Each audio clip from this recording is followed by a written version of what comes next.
আমাকে একটা বয়ফ্রেন্ড জোগাড় করে দিতে পারবি? বয়ফ্রেন্ড দিয়ে তুই কি করবি? সবাই যেটা করে আমিও সেটাই করব। এত হ্যান্ডসাম একটা জামাই থাকতে বয়ফ্রেন্ড খুঁজছিস কেন? এত কিছু জেনে তুই কি করবি? পারবি নাকি সেটা বল। আচ্ছা ঠিক আছে, আমি চেষ্টা করব তোর জন্য বয়ফ্রেন্ড খুঁজতে। কতদিন আর ঘরে বেকার বসে থাকবি? যতদিন কাজ না পাই ততদিন। তোর জন্য একটা কাজের অফার আছে আমার কাছে। তাই নাকি? তা কাজটা কি? আমার বান্ধবীর বয়ফ্রেন্ড হতে হবে, এটাই কাজ। করতে পারবি? বয়ফ্রেন্ড হতে হবে? এটা কোনো কাজ হলো নাকি? হ্যাঁ, এটাই কাজ। করতে চাইলে বল, আমার বান্ধবীর সাথে কথা বলছি। আচ্ছা ঠিক আছে, আমি রাজি, কাজটা করব। এই তো গুড বয়। কিন্তু তুই যে আমার ছোট ভাই, সেটা আমার বান্ধবীকে বলতে পারবি না। সেটা তো আমি এমনিতেও বলবো না।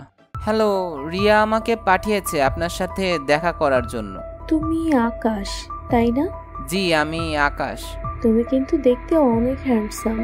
ধন্যবাদ। আপনাকে যেমনটা ভেবেছিলাম আপনি তার চেয়েও বেশি সুন্দরী। তাই বুঝি আমাকে পছন্দ হয়েছে তোমার? আপনার মতো সুন্দরী মেয়েকে পছন্দ না হবার তো কোনো কারণই নেই। তুমি অনেক গুছিয়ে কথা বলতে পারো। ভালো লাগলো পরিচিত হয়ে। তা আমরা এখন কি করব? রিয়া তো তোমাকে সবকিছুই বলেছে। তুমি এখন থেকে আমার বয়ফ্রেন্ড।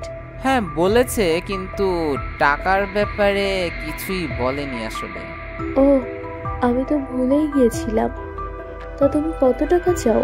আপনি আমাকে কত টাকা দিতে চান আপনার বয়ফ্রেন্ডের দায়িত্ব পালন করার জন্য? তুমি অনেক চালাক। আমার মতো মেয়েদের কিভাবে পটাতে হয় সেটা তুমি খুব ভালোভাবেই জানো। আসলে বয়ফ্রেন্ডের কাজই তো গার্লফ্রেন্ডকে সবসময় পটিয়ে রাখা। আমি প্রতি মাসে তোমাকে 1 লাখ টাকা দিব। আরে বলিস কি রে, প্রতি মাসে 1 লাখ টাকা দিবে? আরে হ্যাঁ, আমার তো বিশ্বাসই হচ্ছে না এই কাজের জন্য 1 লাখ টাকা পাবো। আমি তো প্রতি মাসে বেতন পাই 30,000 টাকা, আর তুই পাবি 1 লাখ টাকা? এখন থেকে তুই আমাকে আর বেকার বলতে পারবি না। ঠিক আছে, বলবো না, কিন্তু আমাকেও তোর টাকার ভাগ দিতে হবে। কেন? তোকে কেন আমার টাকার ভাগ দেব? কারণ আমার জন্যই তুই চাকরিটা পেয়েছিস, তাই আমাকেও বেতনের ভাগ দিতে হবে। কোনো মতেই না, তোকে আমি 1 টাকাও দিব না। তাহলে কিন্তু আমার বান্ধবীকে বলে তোর বয়ফ্রেন্ডের চাকরি বাতিল করে দিব। আরে না না প্লিজ, এই কাজ করিস না, এই প্রথম একটা চাকরি পেয়েছি। ঠিক আছে, তাহলে প্রতি মাসে আমাকে 10,000 টাকা দিতে হবে। আচ্ছা ঠিক আছে, আমি রাজি রাজি। আচ্ছা, তোমার পরিবারে কে কে আছে? আমার বড় বোন আছে, আর কেউই নেই। তুমি কি তোমার বড় বোনের সাথেই থাকো? হ্যাঁ, তবে নতুন ফ্ল্যাট ভাড়া নিব ভাবছি। ফ্ল্যাট ভাড়া নেওয়ার কি দরকার? তুমি তো আমার সাথেই থাকতে পারো। তোমার সাথে থাকবো? তাহলে তো অনেক ভালোই হয়। তুই কি সত্যি ওর ফ্ল্যাটে থাকবি? ওকে নিজের মুখে এটা বলেছে? আরে হ্যাঁ, তোর বান্ধবী নিজে বলেছে ওর ফ্ল্যাটে থাকতে। কিন্তু এটা কিভাবে সম্ভব হতে পারে? ওর ফ্ল্যাটে কিভাবে থাকবি তুই? কেন? আমি ওর ফ্ল্যাটে থাকলে সমস্যা কি? না, কিছু না। আচ্ছা ঠিক আছে, তুই যা তাহলে, সাবধানে থাকিস। আমার বেডরুমে তোমাকে স্বাগতম। তোমার ফ্ল্যাটটা তো অনেক সুন্দর, তোমার তো অনেক টাকা আছে। টাকা আছে বলেই তো তোমাকে প্রতি মাসে 1 লাখ টাকা দিতে পারছি। আচ্ছা, এখানে কি তুমি একাই থাকো? সব সময় একাই থাকি, কিন্তু মাঝে মাঝে আমার স্বামী আসে ফুর্তি করতে। এইসব কি বলছো? তুমি বিবাহিত? এটা তো আগে বলনি। আমি বিবাহিত, এটা আগে জানলে কি করতে? এই কাজটা করতে না, তাই তো? না মানে, স্বামী থাকার পরেও আমাকে কেন দরকার? তোমার এই প্রশ্নের উত্তর অন্য একদিন দিব। আমি নিজেও জানি না ও কেন তোকে বয়ফ্রেন্ড বানিয়েছে। আমার তো ভাবতেই অবাক লাগছে যে স্বামী থাকার পরেও আমাকে বয়ফ্রেন্ড বানিয়েছে।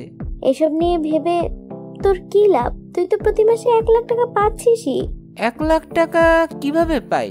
আসলে পাচ্ছি তো 90,000 টাকা। আরে চিন্তা করিস না, তোর থেকে যে টাকা নিচ্ছি সব ফেরত দিয়ে দেব। আচ্ছা ঠিক আছে, আমি এখন যাই তাহলে। কি ব্যাপার? কি এত চিন্তা ভাবনা করছো? না তো, কিছুই তো চিন্তা ভাবনা করছি না। 1 বছর যাবৎ তোমার সাথে আছি, তোমার মনের কথা বুঝতে পারি। আসলে আমি আমাদের সম্পর্কের ভবিষ্যৎ নিয়ে চিন্তা করছি। এত চিন্তা করার কি আছে? প্রতি মাসে তো 1 লাখ টাকা পাচ্ছই। জীবনে কি শুধু টাকাই লাগে? ভালোবাসা কি লাগে না? তুমি কি বলতে চাইছো? আমি তোমাকে ভালোবাসি না? না, আমি সেটা বলতে চাইছি না। অবশ্যই তুমি আমাকে ভালোবাসো। তাহলে কি তুমি চাইছো আমার স্বামীকে ডিভোর্স দিয়ে তোমাকে বিয়ে করি? আসলে আমি তোমাকে অনেক ভালোবাসি, তোমার সাথে সারাটা জীবন কাটাতে চাই। কিন্তু আমি তোমার সাথে সারা জীবন থাকতে পারবো না। কেন? তুমি আমার সাথে সারা জীবন থাকতে পারবে না কেন? কারণ আমার স্বামীকে আমি ডিভোর্স দিতে পারবো না। সবকিছু করার স্বাধীনতা পাবে, কিন্তু আমাকে ডিভোর্স দিতে পারবে না। কিন্তু আমি তো এই স্বাধীনতা চাই না, আমি তোমার সাথে থাকতে চাই। তোমাকে আমার সাথে রাখতে পারবো না, কারণ আমি তোমাকে ভালোই বাসি না। স্বামীর কাছে যদি ভালোবাসা না পাই তাহলে আর কোথায় পাবো ভালোবাসা? টাকা খরচ করলে ভালোবাসার তো অভাব নেই, তোমার তো অনেক টাকা আছে। কিন্তু আমার কাছে তো কোনো টাকাই নেই। কে বলেছে তোমার টাকা নেই? আমার বাবার অর্ধেক সম্পদের মালিক তুমি। আমার শ্বশুরের অর্ধেক সম্পত্তির মালিক আমি, কিন্তু কিভাবে? কারণ আমার বাবা তোমার নামে তার কোম্পানি লিখে দিয়ে গেছে। তাহলে তো তোমার বাবার সব সম্পদের মালিক আমি। না, তুমি সব সম্পদের মালিক না, কারণ দলিল অনুযায়ী তোমার স্বামী তোমার অর্ধেক সম্পদের মালিক। তার মানে তুমি যদি আমাকে ডিভোর্স দাও তাহলে সেই অর্ধেক সম্পত্তি থেকে বঞ্চিত হবে? এই তো বুঝতে পেরেছো, এই জন্যই আমি তোমাকে কখনোই ডিভোর্স দিব না। তুমি কেন আমাকে তোমার স্ত্রী হিসেবে মেনে নিচ্ছ না? কারণ তুমি আমার সৎ বোন, আমার বাবাই হচ্ছে তোমার জন্মদাতা। না, এটা আমি বিশ্বাস করি না, এটা হতে পারে না। তোমার মায়ের সাথে আমার বাবার গোপনে মেলামেশা করত। তাহলে তোমার বাবা আমার সাথে কেন তোমার বিয়ে দিয়েছে? আমার বাবা তো তোমার সাথে আমাকে বিয়ে দেয়নি, আমিই তোমাকে বিয়ে করেছি। ওই তোমার সৎ বোন এটা জানার পরেও কেন তুমি আমাকে বিয়ে করেছো? কারণ আমার বাবা তো আমাকে তার ধন সম্পদ থেকে বঞ্চিত করেছে, সবকিছু তোমার নামে লিখে দিয়ে গেছে। তোমার স্বামী যেহেতু অর্ধেক সম্পদের মালিক হবে, তাই কৌশলে আমি তোমাকেই বিয়ে করেছি। তার মানে এতদিন তুমি আমার সাথে ভালোবাসার নাটক করেছিলে? 5,000 কোটি টাকার সম্পদ পাওয়ার জন্য একটু নাটক তো করা যেতেই পারে। তোর সৎ ভাইয়ের সাথে তোর বিয়ে হয়েছে, এটা তো নিয়মের বাইরে।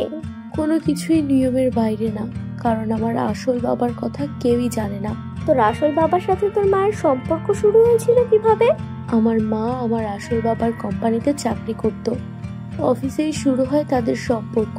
তোর বাবাকে এসব কিছুই টের পায়নি? তোর মা যে তার অফিসের বসের সাথে গোপনে সম্পর্ক চালিয়ে যাচ্ছে? না, আমার বাবা এসব কিছুই টের পায়নি, এমনকি এখনো কিছুই জানে না। তোর কথা শুনে তো আমার মাথা ঘুরছে। তোর সৎ ভাই হচ্ছে তোর জামাই, কি আজব। সম্পদের লোভে আমার সৎ ভাই আমাকে বিয়ে করেছে। আমার শ্বশুর মারা যাওয়ার পরে কোম্পানির দলিলপত্র দেখে আমার সৎ ভাই বুঝতে পেরেছিল যে কোম্পানি আমার নামে লিখে দিয়ে গেছে। তারপর আমার সৎ ভাই আরো খোঁজ নিয়ে জানতে পারে যে আমার মায়ের সাথে আমার শ্বশুরের সম্পর্ক ছিল, আর আমি তাদের মেয়ে। তারপর আমার সৎ ভাই আমার সাথে ভালোবাসার অভিনয় করে আমাকে বিয়ে করেছে। আমার মাও প্রথমে কিছুই বুঝতে পারেনি, পরে মাও স্বীকার করেছে যে আমার শ্বশুরই হচ্ছে আমার আসল বাবা। এত জটিল সম্পর্ক! আমার তো সবকিছু উল্টাপাল্টা হয়ে যাচ্ছে। ভাইরে, তোর ভাগ্য পুরাই খারাপ, মায়ার সাথে তোর বিয়ে সম্ভব না। কিন্তু আমি তো মায়াকে অনেক ভালোবেসে ফেলেছি। আরে মায়ার স্বামী হবে মায়ার অর্ধেক সম্পদের মালিক, আর সেই অর্ধেক সম্পদের পরিমাণ 5,000 কোটি টাকা। 5,000 কোটি টাকা? বলিস কি? তাহলে মায়ার স্বামী কে যে এই 5,000 কোটি টাকা ভোগ করছে? মায়ার সৎ ভাই হচ্ছে মায়ার স্বামী। অনেক জটিল কাহিনী। এইসব তুই কি বলছিস রে? তোর কথা শুনে তো আমার মাথা ঘুরাচ্ছে। আরে আমার নিজেরই মাথা ঘোরাচ্ছে, এমন কাহিনী আগে কখনো শুনিনি। আমার মনে হচ্ছে তোর বান্ধবী মায়া আমাকে ব্যবহার করছে, মনে হচ্ছে ঘটনা অন্য কিছু। আমি মা হতে যাচ্ছি, অবশেষে আমার ইচ্ছা পূরণ হতে যাচ্ছে। আমার শ্বশুরের সাথে আমার মায়ের কোনো সম্পর্ক ছিল না, আমার স্বামী আমাকে মিথ্যা গল্প শুনিয়েছিল, আর এই কাজে আমার মাও ছিল আমার স্বামীর সাথে। আসলে আমার স্বামী ভালো লোক না, সে আমার শ্বশুরের কোম্পানির খেয়াল রাখতে পারতো না, তাই আমার শ্বশুর এমন ভাবে কোম্পানির দলিল করে গিয়েছিল যে আমার স্বামী যাকে বিয়ে করবে সেই হবে কোম্পানির অর্ধেক মালিক, আর বিয়ের পরে যদি বউকে ডিভোর্স দিয়ে দেয় তাহলে সব সম্পদ থেকে বঞ্চিত হবে আমার স্বামী। এখানেই শেষ না, আমার স্বামীর সন্তানই হবে এই কোম্পানির আসল মালিক। আমার স্বামী যে মেয়েকেই বিয়ে করবে তার গর্ভের প্রথম সন্তানের 18 বছর বয়স হওয়ার সাথে সাথে কোম্পানির মালিকানা সেই সন্তানের হাতে চলে যাবে। তাই আমার স্বামী চায় না আমি সন্তানের জন্ম দেই।